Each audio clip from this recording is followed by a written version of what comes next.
प्रधानमंत्री नरेंद्र मोदी ने दिल्ली में आयोजित एनएक्सटी कॉन्क्लेव में शिरकत की और अपने ओजस्वी भाषण के दौरान युवाओं की ताकत, उनके सपने और उनके भविष्य पर जोर दिया। उन्होंने कहा कि भारत का युवा केवल अपने देश की नहीं बल्कि पूरे विश्व की तस्वीर बदलने की हिम्मत रखता है। उनके अनुसार आज का दौर परिवर्तन का है और इस परिवर्तन के केंद्र में युवा शक्ति खड़ी हुई है। प्रधानमंत्री ने युवाओं को संबोधित करते हुए कहा कि उनके हाथों में अपार संभावनाएं हैं।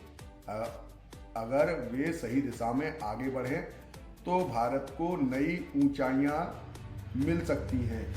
युवा भारत को एक नई ऊंचाई तक पहुंचा सकते हैं। उन्होंने बताया कि भारत का स्टार्टअप इकोसिस्टम आज दुनिया में अपनी पहचान बना रहा है और इसमें सबसे बड़ा योगदान देश के युवाओं का है। टेक्नोलॉजी, नवाचार और डिजिटल क्रांति भारत के युवाओं की भूमिका असाधारण रही है। उन्होंने इस बात पर भी जोर दिया कि भारत का युवा सिर्फ नौकरी ढूंढने वाला नहीं है बल्कि रोजगार देने वाला बन रहा है। आज भारत का युवा रिस्क लेने से नहीं डरता। वह न केवल अपने लिए बल्कि समाज के लिए भी कुछ बड़ा करने का सपना देखता है।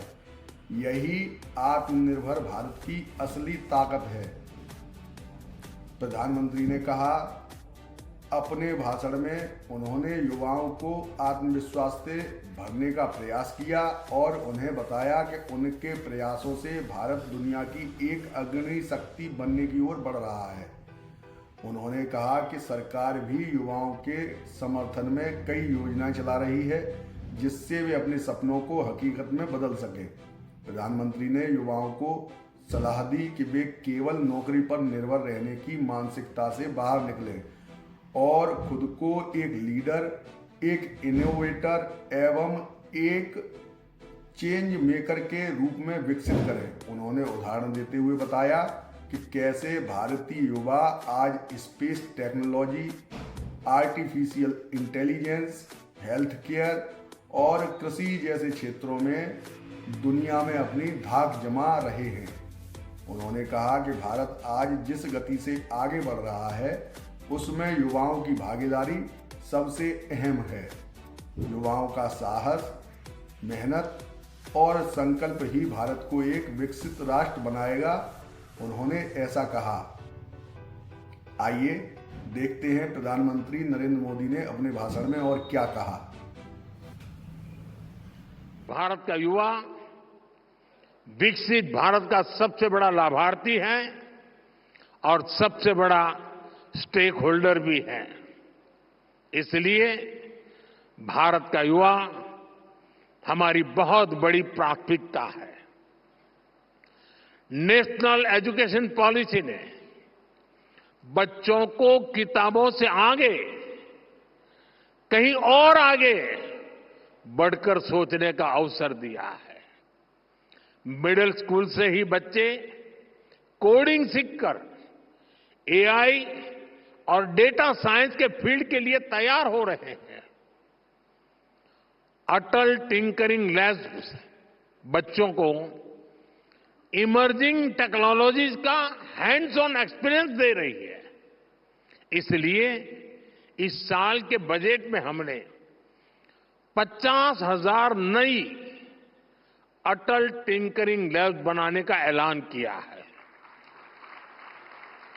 साथियों, न्यूज की दुनिया में आप लोग अलग अलग एजेंसियों का सब्सक्रिप्शन लेते हैं। इससे आप लोगों को बेहतर न्यूज कवरेज में मदद मिलती है। ऐसे ही रिसर्च की फील्ड में स्टूडेंट्स को ज्यादा से ज्यादा इंफॉर्मेशन सोर्स की जरूरत होती है। इसके लिए पहले उन्हें महंगे दामों पर अलग अलग जर्नल्स सब्सक्रिप्शन लेने होते थे, खुद को पैसे खर्च करने पड़ते थे। हमारी सरकार ने सभी रिसर्चर्स को इस चिंता से भी मुक्त कर दिया है। हम वन नेशन वन सब्सक्रिप्शन लाए हैं। इससे देश के हर रिसर्चर को दुनिया के जाने माने जर्नल्स की फ्री एक्सेस मिलनी तय है। इस पर सरकार 6,000 करोड़ रुपए से ज्यादा खर्च करने जा रही है। हमें इंश्योर कर रहे हैं कि हर स्टूडेंट्स को अच्छी से अच्छी रिसर्च फैसिलिटीज मिले, चाहे स्पेस एक्सप्लोरेशन हो, बायोटेक रिसर्च हो या एआई हो। हमारे बच्चे फ्यूचर लीडर्स बनकर उभर रहे हैं। डॉक्टर ब्रायन ग्रीन ने आईआईटी के स्टूडेंट से मुलाकात की है और एस्ट्रोनॉट माइक मैसिमिनो सेंट्रल स्कूल के स्टूडेंट से मिलने गए थे और जैसा उन्होंने बताया है, उनके एक्सपीरियंस वाकई शानदार रहे हैं।